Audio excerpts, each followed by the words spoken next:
All you can do is share your most intimate, your most vulnerable, your most genuine self. That's all you can do.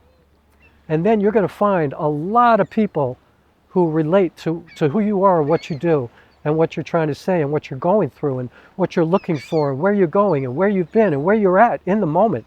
You're going to find a lot of people who resonate with that.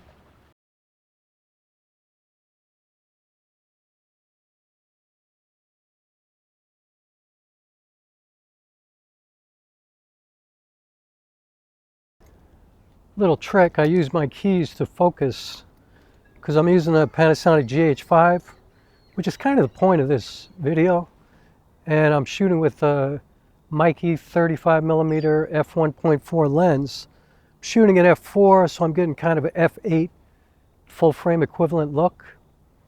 And anyway, I use the keys to focus because I'm probably 12, 15 feet away from the camera, because it's a 70mm equivalent, so I'm kind of far away. And I'm shooting in this direction because there's nothing going on behind me, because that's kind of the point of this video too. I'm talking about a minimalist kind of approach. I'm talking about how sometimes I find myself, you know, like attracted to all the pretty, beautiful, amazing things that we can use as tools, as creative tools to make our films. You know, the newest cameras, the best specs, like all that kind of stuff. It is alluring, you know what I mean? Like, it's just kind of intoxicating to watch all these videos and to think about the possibilities of what you can have, you know, and the capabilities of these cameras and what they might enable you to do. But what's interesting about it, and the reason I'm shooting with the GH5 is because lately I've been running around with just the GH5, and I have an S5, I have a full frame camera. I have a camera that's supposedly better, you know, better dynamic range, better everything, you know, but it's not better. And actually I use the GH5 as my main photography camera, and I know a lot of people would think that's crazy, but I think it's amazing. Like, the quality that I get out of the GH5 is actually exactly what I want. And so anyway, if I have the camera pointing that way, there's so much going on. There's these bridges, there are these two girls over there throwing all this food at these birds, and they're absolutely going crazy. There's just all kinds of stuff. There's a brick building, there's all these beautiful trees with all these different colored leaves right now because it's the time of year where the leaves have just popped and it looks beautiful. And I'll try to get some shots of it before I leave. But if not, you'll understand why, because I'll kind of forget, you know, because I have other things in my mind. And what I wanted to talk about in this video is that I find myself, you know, watching these reviews sometimes and talking about cameras, and, you know, go back and forth with other filmmakers that I know.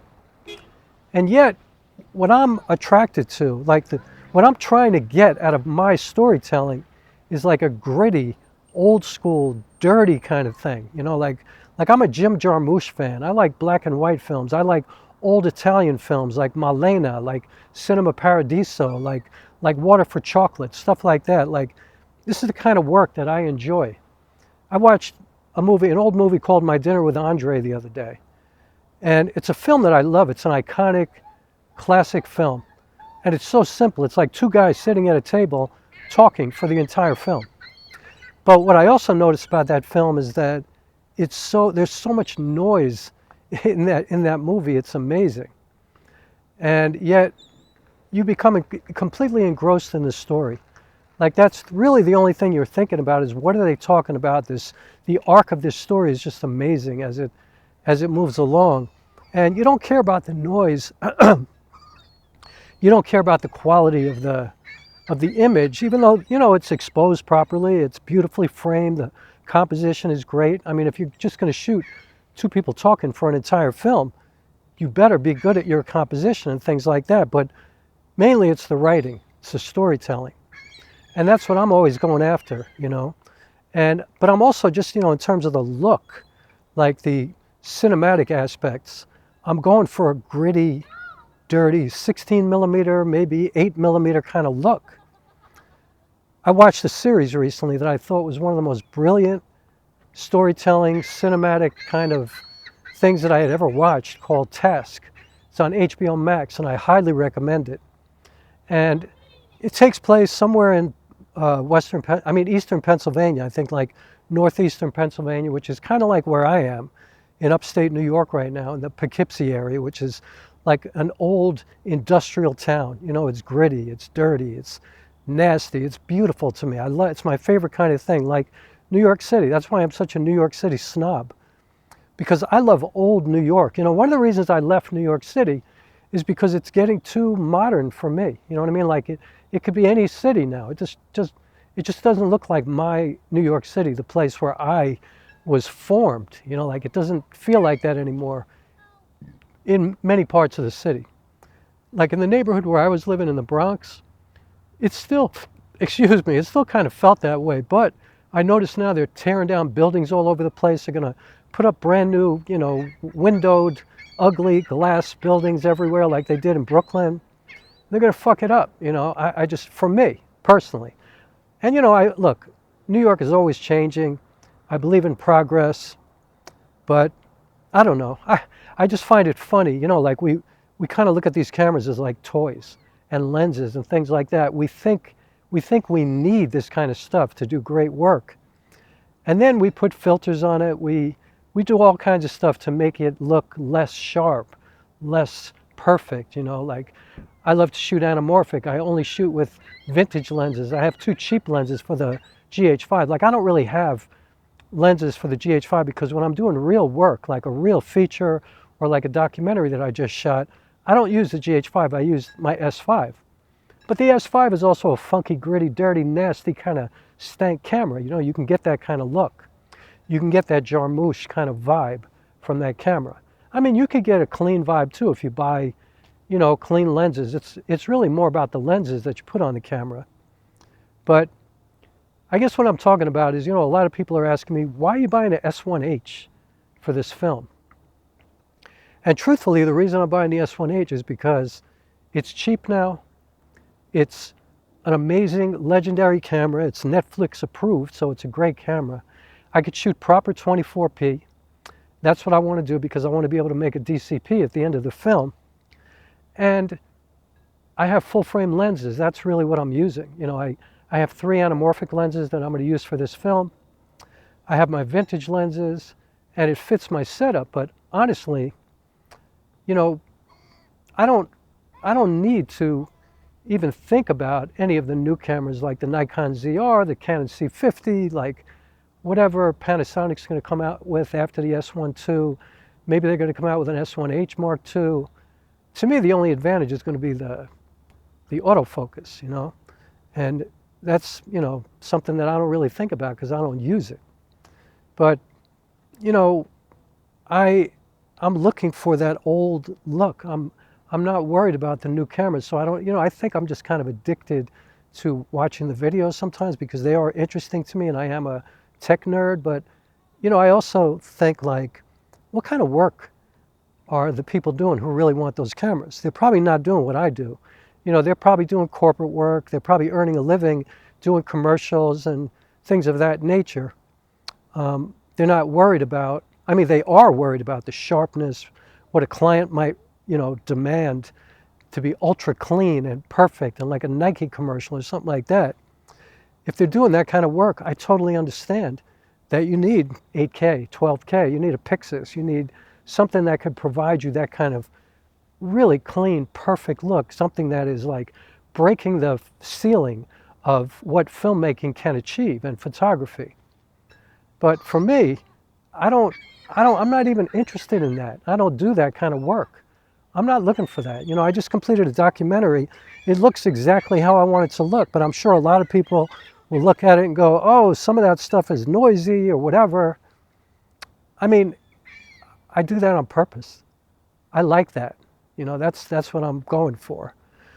So, you know, I've been looking at my old videos a lot lately because for some reason my old videos are showing up in people's feeds as of late because I've been getting all these comments from like these old videos that I was doing with the Sony A6400. And, you know, I upgraded to the Panasonic S5 for a film that I did because I wanted more dynamic range. I wanted more low light capability. I wanted, you know, better stability, better IBIS, because the A6400 doesn't have any IBIS, no stabilization at all. But I look at those old videos and I love the way they look. You know, I love that handheld look. I actually learned how to be a filmmaker with that camera because of the limitations of that camera. 8-bit, I learned how to expose properly, no stabilization. I learned how to hold the camera, how to move with the camera, how to get exactly what I wanted. And also I love the way it looks. It's an 8-bit camera. It's an APS-C camera. You know, it doesn't have the greatest sensor, you know. I mean, I shot a lot in 10K with that camera. I mean 10K, 1080. I shot a lot in 1080 in that camera. And, you know, I shot mostly with, you know, well, I had my vintage lenses, but I didn't like to adapt them because, like, my 28 suddenly became a 42 millimeter, my 50 was a 75, and it was like a pain in the ass. I didn't really want to think about it. So I did have a bunch of APS-C lenses, but I had cheap ones. I had Rokkonons that I could buy for 120 bucks, you know. I had the most expensive lens I had was a Sony 35 millimeter f1.8. It cost me like 350 bucks when I bought it used. I mean, think about that. To me, that was expensive, but, you know, I used a Samyang 12 millimeter f2. That cost me 125 bucks. I used the Sony 18-105. I love that lens so much. It cost me 265 bucks when I bought it used at MPB. And I actually kept that on the A6400 most of the time. But anyway, my point is I love the way the footage looks on that camera, and I love what I'm doing with the S5. And I know I'm going to love what I do with the S1H because it's basically going to be the same as the S5, only maybe a little bit more capable. But I'm going to be able to get 24p. I'm going to have open gate. There's just a little bit more I'll be able to do, but mostly I'll have a 2-camera, actually a 3-camera setup because I'm going to use the GH5 as well. To do this film, it's going to make it a little bit easier for me to get everything that I want to get without having to reshoot scenes over and over and over again like I do now shooting with just one camera. But I guess my point is, you know, I'm looking more for character when you're talking about, simply talking about the image. I'm just really thinking about character, you know. I'm thinking about vibe, you know, personality. I'm not thinking about perfection. I'm never a pixel peeper. I could care less. You know, I don't care about that. And obviously I'm thinking about story. I'm thinking about doing something that's moving, you know, something that is provocative, something that really makes you think, you know, and consider what you just saw. I want to kind of shake you up, you know, I want to disturb you. I want to disrupt you. That's what filmmaking is to me. It's not about the Nikon ZR. It's not about the Canon C50. It ain't about that. I don't lust after owning an Arri Alexa or something like that. I just don't. I'm not that kind of filmmaker. I come from the theater. You know, I come from standing on stage all by myself, a solo artist with a very minimal set, just minimal lights, and just telling a story and trying to engage you for 2.5 hours. That's where I come from. And I've been very successful at that. And my films have been successful, you know, in terms of getting what I want, you know. I haven't been disappointed at all in achieving what I was setting out to achieve when I started making a film. I've gotten exactly what I want, you know. I mean, it's so easy to criticize people. It's so easy to kind of tell people what they could do better, what they, you know, but we can always do better, you know. It's so subjective. It's like music, you know. Some people like John Coltrane. Some people like Metallica. You know, you can't account for taste. It's really about what the creator thinks of their work, you know. Like I often say, I don't ever think about what the audience wants, what they might be waiting for or whatever. I only make art based on what is compelling to me, what I must tell, what I must share, what I must get out there. That's what I do. And then I know that there are going to be people who that work resonates with because they're going to know that it's genuine, because everything that I do is going to be 100% real. Like, I'm not trying to bullshit you. I'm trying to be my most genuine self, and that's it. And I feel like that's the best way to connect with people. You can't know what somebody else wants or what somebody else is thinking or what somebody else is looking for. All you can do is share your most intimate, your most vulnerable, your most genuine self. That's all you can do. And then you're going to find a lot of people who relate to who you are and what you do and what you're trying to say and what you're going through and what you're looking for and where you're going and where you've been and where you're at in the moment. You're going to find a lot of people who resonate with that. Only if you're genuine. So anyway, I have to cure myself all the time. I'm as guilty as anybody else of looking at all these videos and trying to find something that, that would make me feel good, like the latest, greatest, newest thing. But, I am somebody who values the old things so much, and the stuff that just gets out of my way and lets me do what I have to do. I like to put my camera on the ground, you know what I mean? I like to put it in crazy places. I'm really hard on my gear.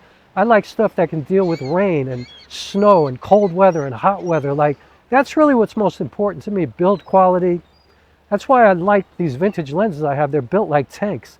My anamorphic lenses, they're built like tanks. The GH5, the S5, the S1h, these are cameras that are like really robust. Like, they can handle somebody like me who will never be able to resell his gear for any kind of real money, because I beat the shit out of my stuff. Because I'll do anything to get the shot. I'll do anything to tell the story. I'll do anything to be clear on what I'm trying to get across to you. And so I love this GH5. It's fun, it's small, it's easy to run around with, and it's gritty. It's kind of funky like me, you know what I mean? Like it's a lot like my personality. So is the S5. It's an underdog. Not a lot of people respect it. Not a lot of people want it. Not a lot of people understand why I love the S5 so much, the GH5 so much, and why I desire the S1h. It's because they are they're pieces of gear that kind of remind me of myself. And look, you could give me any camera and I'm going to be able to get what I want. I'm going to be able to do what I have to do. Like, you could give me a ZR or something like that. You can give me any of the new cameras. I'll filter it to death. I'll get exactly what I want. But I don't need to spend all that money on new gear, great gear. I don't need to have the latest, greatest thing. I'm not going to be competing with other people who are looking at my specs. I'm not being hired by people to be a cinematographer. I'm being hired by people to tell stories. I'm being hired by people to do documentaries for them. And I'm making my own narrative films, my own stories.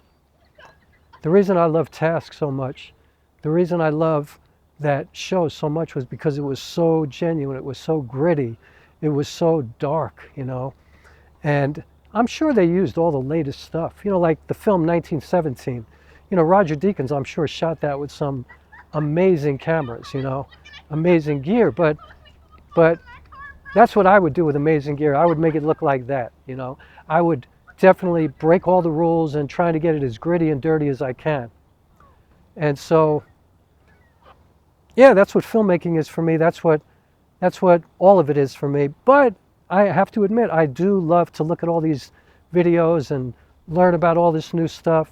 I've said it so many times in videos before, I'm really interested in the Panasonic GH7 because the first video I saw was a guy in Ukraine during the war, shooting in the middle of a war. So what does that have to do with the camera? Really nothing, but I just thought, damn, if this guy chose this camera to do that, to be in the middle of that, then that's something that does interest me. That's something that is like impressive to me. I'm not because of the specs, not because of any of that, because I know the GH7 is just a better version of the GH5. Micro Four Thirds, all of that, but it's got chunky build quality, it's powerful.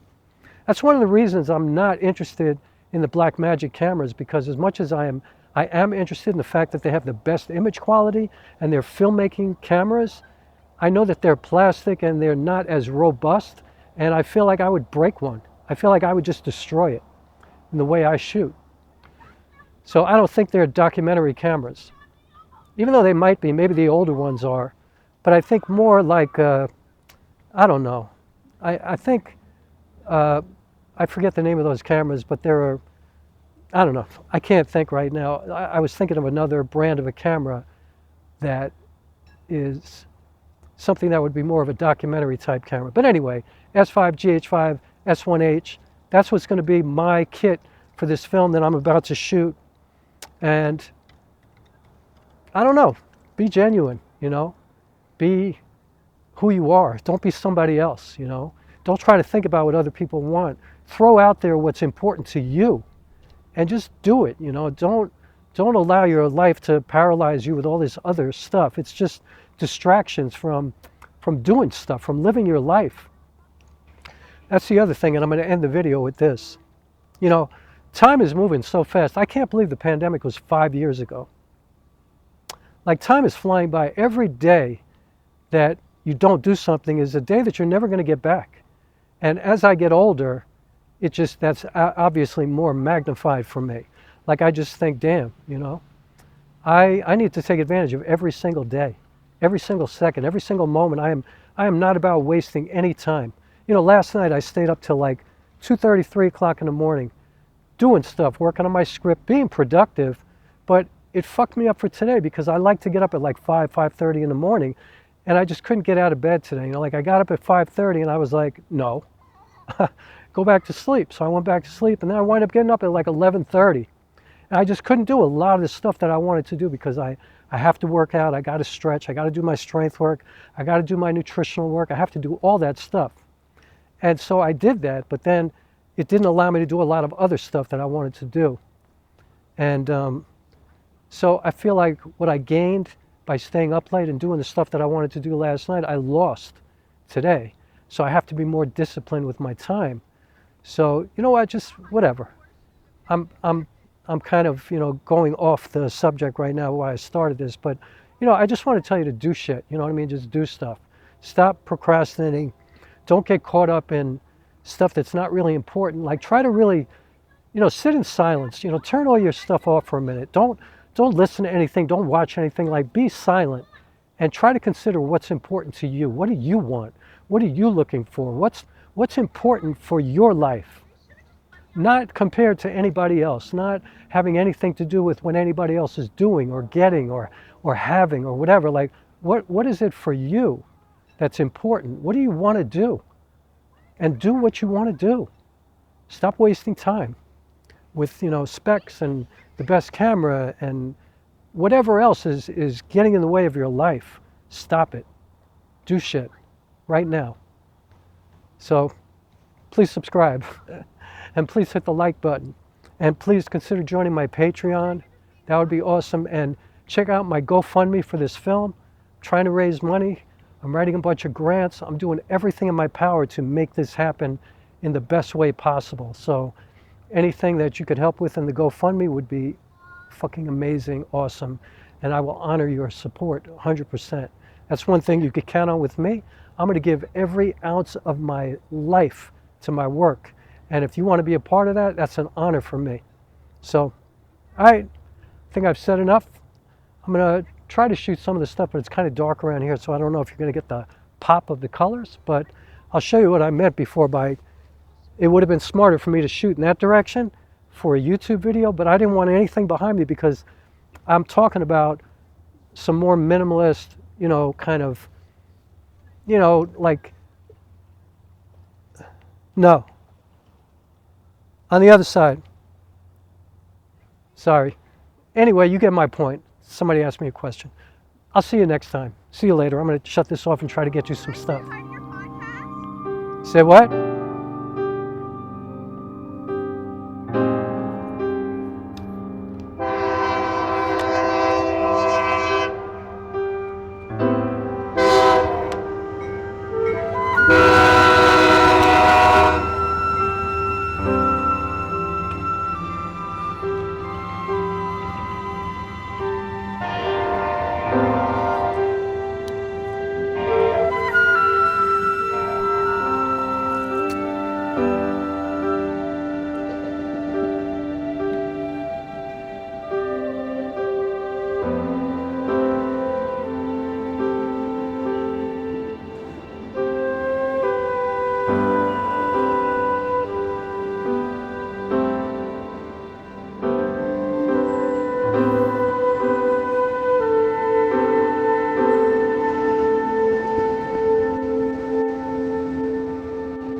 All right.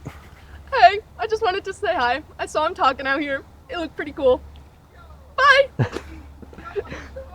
No, I was watching you over there. I was wondering what was going on.